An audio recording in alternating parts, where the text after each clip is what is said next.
Hadith number 63. It was narrated that Umar said, "We were sitting with the Prophet, when a man came to him whose clothes were intensely white and whose hair was intensely black. No signs of travel could be seen upon him, and none of us recognized him.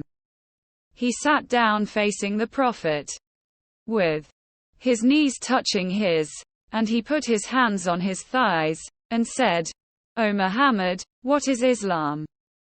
He said, 'To testify that none has the right to be worshipped but Allah, and that I am the messenger of Allah, to establish regular prayer, to pay zakat, to fast in Ramadan, and to perform Hajj to the house, the Kaaba.' He said, 'You have spoken the truth.' We were amazed by him. He asked a question, then told him that he had spoken the truth. Then he said, 'O Muhammad, what is Iman faith?' He said, 'To believe in Allah, His angels, His messengers, His books, the last day, and the divine decree, qadar, both the good of it and the bad of it.' He said, 'You have spoken the truth.' We were amazed by him. He asked a question, then told him that he had spoken the truth. Then he said, 'O Muhammad, what is ihsan?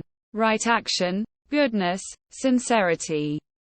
He said, 'To worship Allah as if you see him, for even though you do not see him, he sees you.' He asked, 'When will the hour be?' He said, 'The one who is being asked about it does not know more than the one who is asking.' He asked, 'Then what are its signs?' He said, 'When the slave woman gives birth to her mistress.' Waki said, 'This means when non-Arabs will give birth to Arabs, and when you see barefoot, naked, destitute shepherds competing in constructing tall buildings. The Prophet met me 3 days later and asked me, 'Do you know who that man was?' I said, 'Allah and his messenger know best.' He said, 'That was Jibril, who came to you to teach you your religion.' Hadith number 64. It was narrated that Abu Hurairah said, one day the Prophet appeared among the people. A man came to him and said, 'O Messenger of Allah, what is Iman, faith?' He said, 'To believe in Allah, His angels, His books, His messengers and the meeting with, and to believe in the final resurrection.' He said, 'O Messenger of Allah, what is Islam?' He said, 'To worship Allah alone, and not to associate anything with Him, to establish the prescribed prayers, to pay the obligatory zakat, and to fast Ramadan.' He said, 'O Messenger of Allah, what is ihsan?' He said, 'To worship Allah as if you see Him, for even though you do not see Him, He sees you.' He said, 'O Messenger of Allah, when will the hour be?' He said, 'The one who is being asked about it does not know more than the one who is asking. But I will tell you about its signs. When the slave woman gives birth to her mistress, that is one of its signs. When the shepherds compete in constructing tall buildings, that is one of its signs. And there are 5 things which no one knows except Allah.' Then the Messenger of Allah recited the verse, 'Verily, Allah, with Him alone, is the knowledge of the hour, He sends down the rain, and knows that which is in the wombs. No person knows what he will earn tomorrow, and no person knows in what land he will die. Verily, Allah is all-knower, all-aware of things.'" Hadith number 66. It was narrated from Anas bin Malik that the Messenger of Allah said, "None of you truly believes until he loves for his brother or he said for his neighbor what he loves for himself."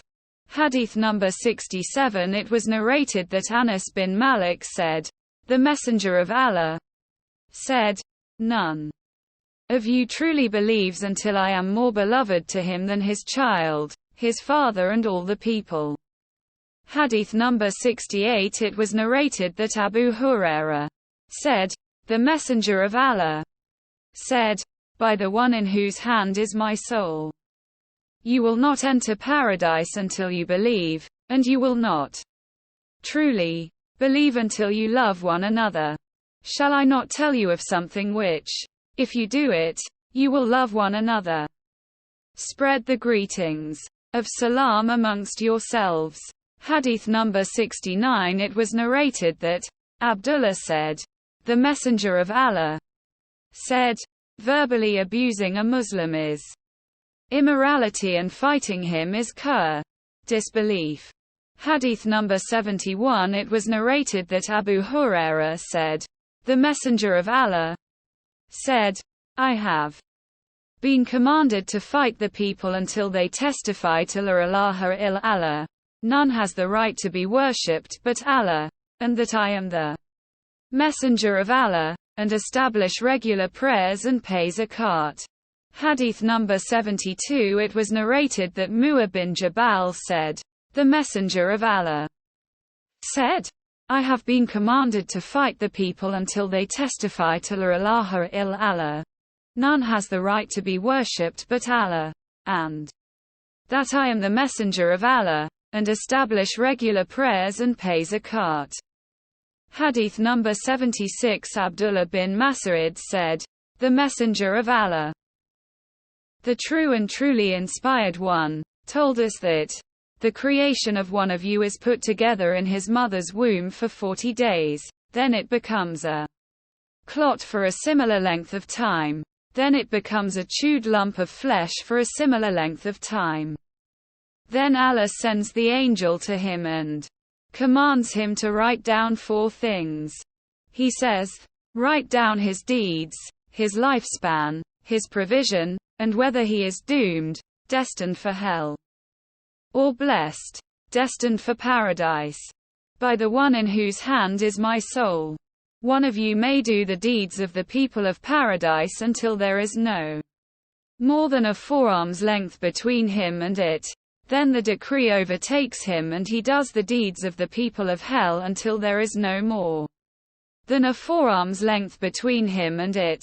Then the decree overtakes him and he does the deeds of the people of paradise until he enters therein." Hadith number 77. It was narrated that Ibn Daylami said, "I was confused about this divine decree, qadar, and I was afraid lest that adversely affect my religion and my affairs. So I went to Ubay bin Kabi and said, O Abu Mundhir, I am confused about the divine decree, and I fear for my religion and my affairs, so tell me something about that through which Allah may benefit me." He said, "If Allah were to punish the inhabitants of his heavens and of his earth, he would do so and he would not be unjust towards them. And if he were to have mercy on them, his mercy would be better for them than their own deeds. If you had the equivalent of Mount Uhud which you spent in the cause of Allah, that would not be accepted from you until you believed in the divine decree and you know that whatever has befallen you could not have passed you by, and whatever has passed you by could not have befallen you, and that if you were to die believing anything other than this, you would enter hell. And it will not harm you to go to my brother, Abdullah bin Mas'ud, and ask him about this." So I went to Abdullah and asked him, and he said something similar to what Ubay had said, and he told me, "It will not harm you to go to Hudhaifa." So I went to Hudhaifa and asked him, and he said something similar to what they had said, and he told me, "Go to Zaid bin Thabit and ask him." So I went to Zaid bin Thabit and asked him, and he said, "I heard the Messenger of Allah say, if Allah were to punish the inhabitants of his heavens and of his earth, he would do so and he would not be unjust towards them. And if he were to have mercy on them, his mercy would be better for them than their own deeds. If you had the equivalent of Mount Uhud which you spent in the cause of Allah, that would not be accepted from you until you believed in the divine decree and you know that whatever has befallen you could not have passed you by, and whatever has passed you by could not have befallen you, and that if you were to die believing anything other than this, you would enter hell. Hadith number 78. It was narrated that Ali said, "We were sitting with the Prophet, and he had a stick in his hand. He scratched in the ground with it, then raised his head and said, 'There is no one among you but his place in paradise or hell has already been decreed.' He was asked, 'O Messenger of Allah, should we not then rely upon that?' He said, 'No, strive and do not rely upon that, for it will be made easy for each person to do that for which he was created.' Then he recited, 'As for him who gives in charity, and keeps his duty to Allah and fears him, and believes in Al-Husna, we will make smooth for him the path of ease, goodness. But he who is a greedy miser and thinks himself self-sufficient, and denies Al-Husna, we will make smooth for him the path for evil.'" Hadith number 79. It was narrated that Abu Hurairah said, "The Messenger of Allah said, 'The strong believer is better and more beloved to Allah than the weak believer, although both are good. Strive for that which will benefit you, seek the help of Allah, and do not feel helpless. If anything befalls you, do not say, if only I had done such and such, rather say Qadara Allahu wa ma sha fa'ala, Allah has decreed and whatever He wills, He does.'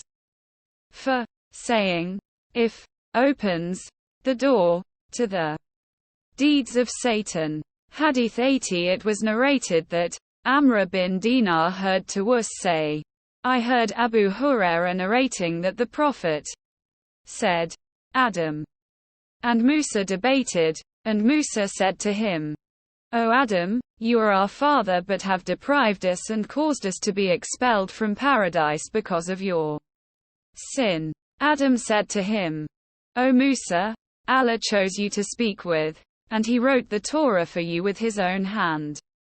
Are you blaming me for something which Allah decreed for me 40 years before he created me?' Thus Adam won the argument with Musa.